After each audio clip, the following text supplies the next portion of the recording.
The verse reads, "And Sarah laughed at herself, saying, After I have withered, shall I again have delicate skin? And my husband is old." And God said to Abraham, "Why is it that Sarah laughed?" Why did God question Abraham concerning Sarah's behavior? Why did God not speak directly to Sarah? Indeed, her level of prophecy was even higher than that of Abraham. One would assume that if Sarah had laughed, she should have to answer for this behavior herself, not through her husband acting as the intermediary. Rabbi Israel Salanter clarifies this issue with an analogy. If one were to enter the kitchen of someone's home and find that the maid or cook is not particular about the laws of kashrut, he would conclude that the master of the house himself is not overly meticulous about the laws of kashrut. Since the husband does not seem to be concerned with kashrut, the wife will probably be even more lenient.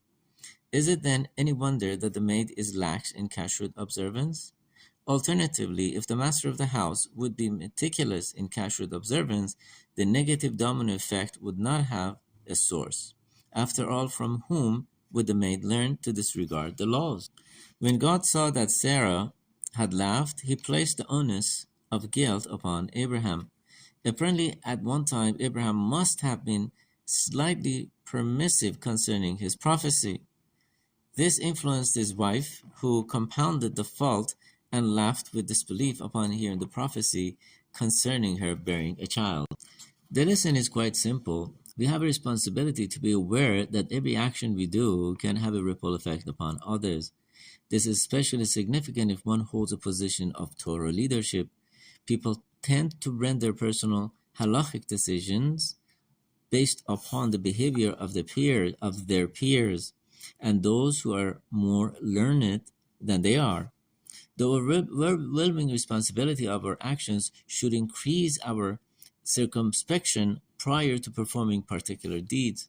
Not only must we defend our actions, but we must also justify the effect they have on others. The next verse reads, "For I have loved him because he commands his children and his household after him that they keep the way of God." This verse expresses the reason that God loved Abraham, as well as suggesting the probable reason that God chose Abraham to become the first patriarch. Abraham did what a father is supposed to do. He taught his children, conveying to them the heritage as he perceived it, without adding his personal agenda. One's real perspective on life is reflected in what he teaches his children. Abraham transmitted his monotheistic values, his belief in God, exemplified by his unique kindness to his children, all to be handed down throughout the generations. Abraham was also the first great man. What is it? What is the meaning of greatness from the Torah perspective? In the book of Vazura Hashemesh, and the sun shines, the author renders an appreciation of Abraham as he explains the concept of greatness. He relates that during the tenure of Rav Naftali Trop, who served as Rosh Yeshiva in Radin, a Talmid Chacham, meaning a noted Torah scholar, passed away. Rabbi Trop was asked to deliver a eulogy in his behalf. For various reasons which the Rosh Yeshiva would not disclose, he refused to deliver the eulogy. The people then complained to him, "But Rebbe, this man was a great man. How can you refuse to speak?" Immediately he responded, "Do you understand the meaning of the word greatness as it relates to a Torah scholar? When we say about a person that he has big feet, we imply that both of his feet are large. If however one foot is large and the other is small, he is balmum, meaning blemished." He continued with his analogy and says, "When we say that a person is large, we imply that every part of his body is large than average. If however his head is excessively large, while the remainder of his body is midget-sized, then he is blemished." The same concept applies to greatness of a Torah scholar. A great Torah scholar is one who is symmetrical in every aspect of his total demeanor. Everything the great does, every endeavor, every undertaking, every word that he speaks, literally everything, is for the sake of heaven, for the sake of heaven. Not everyone has a right to wrap himself in the mantle of greatness. When we take into account the life story of Abraham, as we follow the narrative of the verses, we see how Harabtrop words are actualized. We see a symmetry of a total being subservient to the Almighty, whose every action is considered and performed for the sake of heaven. On the one hand, we see an individual who is resolute in his commitment. The term Abraham, Ha'evri, is interpreted to mean the whole world is Be'ever Ahad on one side, and Abraham is Be'ever Acher on the other side. He stood alone against a pagan society. He fought an evil king.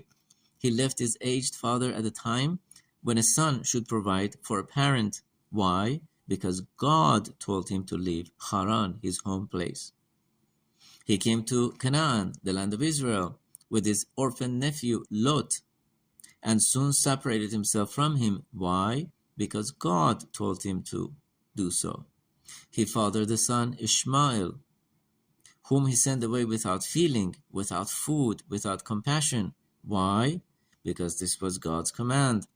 Abraham impresses us as an extremist, constantly in conflict, always in opposition. Yet if we look farther, we note another person in the guise of Abraham. We see an individual who preached monotheistic belief to a world of pagans. He opened his home to everyone. His kindness to people of all walks of life is legendary. He actually suffered acute pain when he could not personally tend to the needs of wayfarers. He was concerned that the circumcision upon his body would distinguish him from others, that they might refrain from seeking his company. Does this represent an extreme position? Was Abraham an individual who thrived upon conflict? Is this not an enigma? How could these two opposing characteristics have existed within a single person? This is what greatness is all about. A true great is the essence of completeness, perfection, and consistency. He is symmetrical through his being. He does not vacillate from circumstance to circumstance, acting impulsively based upon his emotions. He deliberates every action. He contemplates every response to a challenge. He does nothing in a haphazard manner. If the situation calls for forcefulness, he acts emphatically, dynamically, without fear, because he acts for the sake of heaven. If the circumstances require a sensitive reaction, he acts with feeling and compassion. The great does not simply react, he acts. The next verse reads, "And God said, because the outcry of Sodom and Gomorrah has become great, and because their sin has been very grave." The sin of Sodom is viewed as the standard of evil. The people exemplify iniquity in its most depraved form.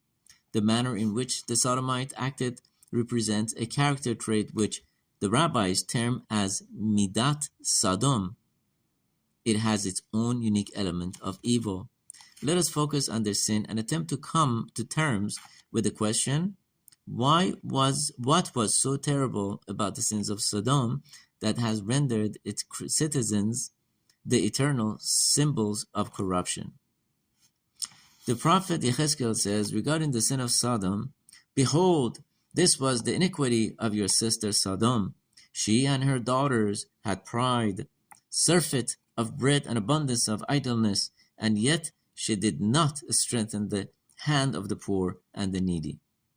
They did not give charity to the poor and needy. Remarkable, undoubtedly, refraining from contributing to charity, turning one's head and heart away from the plight of the unfortunate is reprehensible.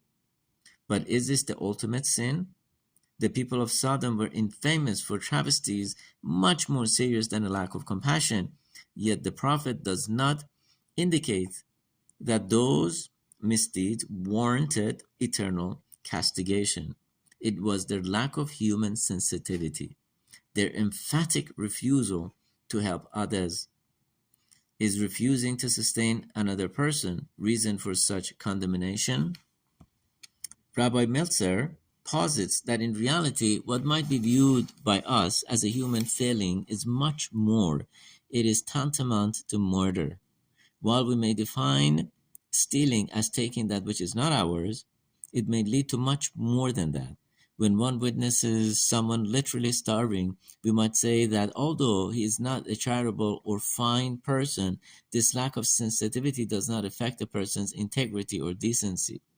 This idea is valid only when the act of charity falls into the category of voluntary contribution, when lives are not at stake. If an individual is literally starving before our eyes, if his financial situation has declined to the point that he has no food, the one who stands by idly disregarding the pleas of his destitute brother is nothing less than a murderer. Are we the ones to determine our neighbor's financial circumstances? Are we the ones who will pass judgment upon his life? Can we continue to ignore the poor when we take into consideration the possible result of such disregard? In Sodom, lives were at stake. People had nothing to eat, yet those who were able to help ignored their fellow man. They were punished accordingly. The next verse reads, On the third day, Abraham raised his eyes and perceived the place from afar. And Abraham said to his young men, Stay here by yourselves with the donkey. The rabbis tell us that when Abraham approached the mountain, he saw a cloud hovering over it. He immediately recognized this as a signal of God's presence. He asked Yitzchak, My son, do you see what I see? Yes, father, he responded. This indicated that Yitzchak had achieved a degree of spiritual perception, making him worthy to serve as a sacrifice. Abraham subsequently turned to his two young men and questioned them concerning what they had seen. Their response was negative. They saw nothing. Hence Abraham told them, The donkey sees nothing, and you see nothing. Stay here with the donkey. We may question Abraham's somewhat harsh rejoinder to the young men. After all, they were not ordinary youths. The Midrash tells us that these two servants were none other than Eliezer, Abraham's faithful servant, and Ishmael, his son, who had already repented and had been welcomed back to his home. These two young men were in reality not so young and had attained great spiritual heights. Why then does Abraham refer to them as donkeys? Rabbi Lavshinsky infers from this midrash a profound lesson. We can draw a great distinction between the individual who studies Torah and grasps its profundities, but does not see beyond the Torah to its divine author, and the individual who senses holiness in every word of the Torah. It is not sufficient simply to study. One must see beyond the Blat Gemara, beyond the words, to the Kedusha, the holiness of God. Otherwise, a study is nothing more than an exercise in Talmudic jurisprudence. A Torah scholar must mold his life, or a person who studies Torah must mold his life with the Torah that he studies. It must refine his image of God in which he was created, his godly image, as it purifies his soul. If the learning does nothing for him, he remains a donkey.